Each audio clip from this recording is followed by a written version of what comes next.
Welcome to the Best Of series. This group of shows will highlight the best of some of my most popular topics from this season and prior seasons. As we round the end of 2023, setting yourself up to not get hella overwhelmed by the holiday trifecta isn't always easy. So buckle up, grab your favorite note-taking device, and get ready to take action toward the change you want to see. See you inside the episode.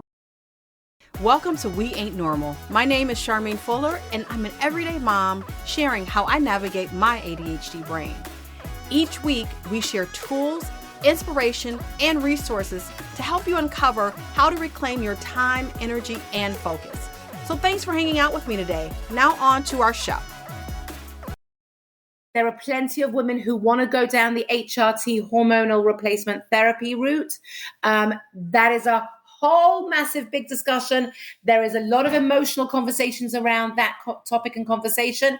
I want to put it out there because it is, for some women, a legitimate path to healing your symptoms.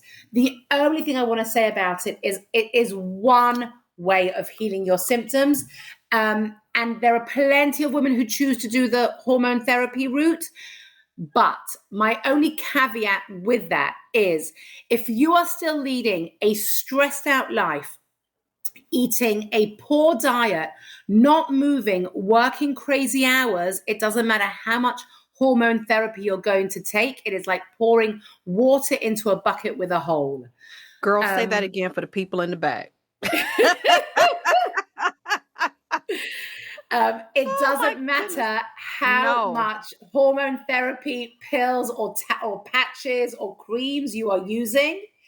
If you are still leading a stressed out life, eating a poor diet based on carbs and sugars and processed foods, if you are in front of your computer at your desk, 8 to 10 to 12 hours a day, if you are not moving, it is like pouring water into a bucket with a hole.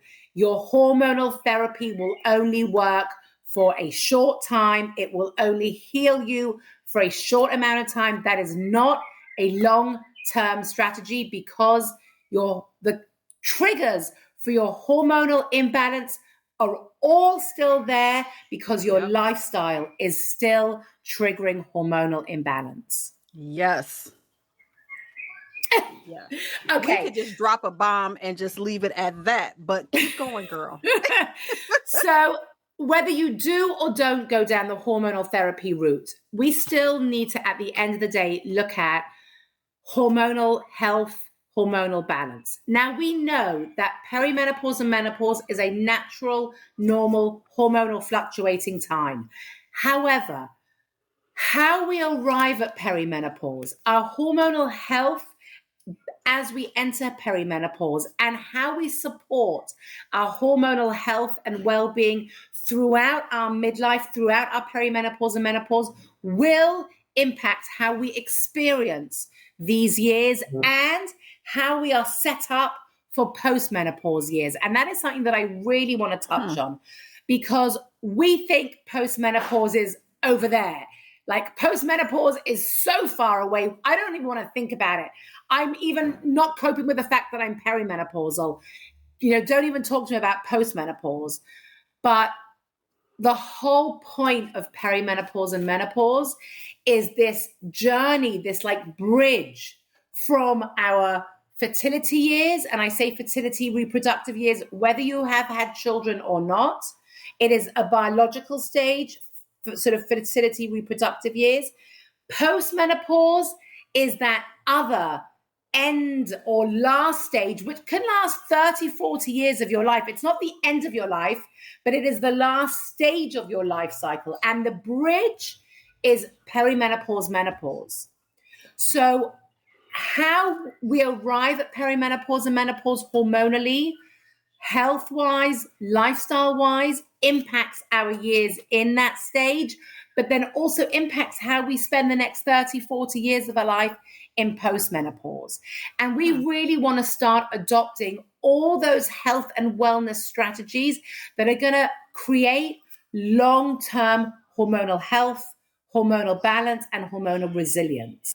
Even though we're talking about people like yourself or mine, maybe we do go to the gym once in a while, there's the other people, and I find that what I mean by that is for people that haven't gone to the gym in years or haven't taken care of their health, and they're like, well, I'm too old to start now. You know what I mean? And I'm too old to do anything about this. This is what I'm going to accept. I'm going to accept that this is my day-to-day reality. I'm going to be in pain. Nothing's going to change. I think that's in self, you're setting up yourself for a lifetime of pain. Because if you're 50, 40s, what is your retirement lifestyle going to look like? You work a 9 to 5 or maybe a 9 to 12 hour days. After you retire, if you can't physically enjoy all those hours you worked, what was the point of you working all those years? And I really want to take a note for especially women. I find that, and I'm going to say this because I believe in strength training a lot. I also power lift. So I lift heavy weights, and I find, and I'm not saying everybody needs to lift heavy weights, but I think where I'm going with this is that you early mentioned how you're dealing with premenopause and stuff like that. If you're in your 40s and even sometimes in your 30s and 50s, you are going to hit menopause. Menopause is going to affect your bone density. It's going to affect your way of life. It's going to affect how you the type of how your body adjusts over time and where your weight sits. If you're not actively trying to improve your overall bone structure and your health at an age, even starting now at 40 or 30s, your lifestyle will deteriorate. So if you think going to the gym and doing cardio is the best result for you in the long run, no. Because you've seen people in the 50s or 60s that have hip replacements and stuff like that.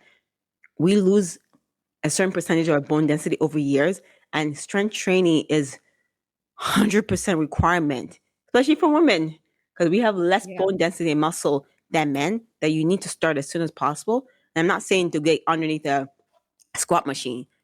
Strength training could just literally mean using your body weight as an opportunity for you to strengthen those bones and muscle. Orange Theory is not for everybody. Just understand. Okay. If you can't touch your feet, you shouldn't be doing any of that stuff. Okay. You need to you need to work on things like you said that will not impact your joints long term, that will help you slowly get more conditioned to allow you to possibly do F45 in the future. Okay. Well, let me preface that by saying that I can honestly say I haven't found anything that actually, quote unquote, works yet. Right. But I can absolutely give you a list of things that 100% did not work, and a smaller list of things that I feel like are working more of the time to help me feel a little bit more empowered and in control and like I'm in the driver's seat and less hectic and less stressed out. The thing for me is that I'm always sort of evolving the way that I do things, because I find that it doesn't even matter if you do have a family or not, but because we're, in the context of being mothers and busy women, and, we have extra brains and, like, quote unquote, extra brains. There's a lot going on up here. And if you and I are having this conversation, I'm going to assume that anyone listening to this is also going to be able to relate to this. But we're constantly changing all the time. There are cycles that we go through as women from an intrinsic physiological perspective that are always changing the way that we're experiencing life and our emotions and our capacity and our, mental thought processes.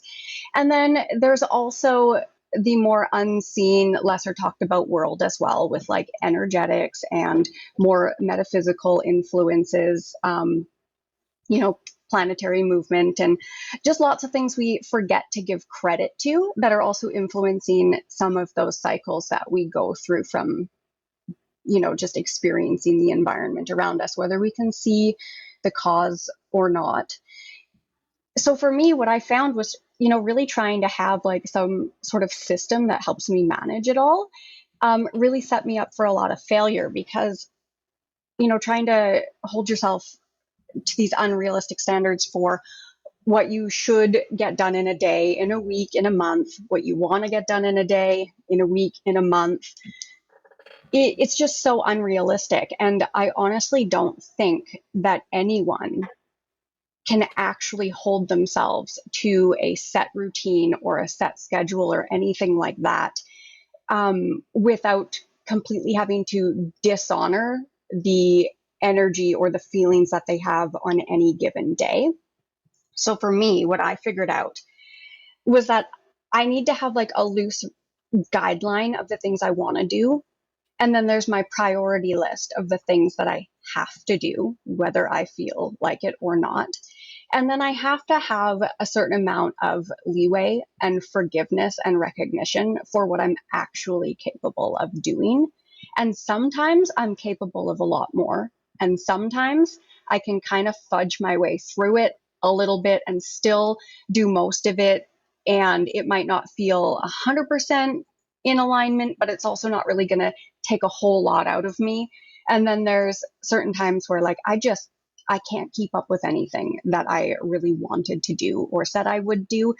So you've got to be able to have those like flexible moments in time where you can just slow down and give yourself the ability to reorganize and rejuggle and restructure anything in any given moment.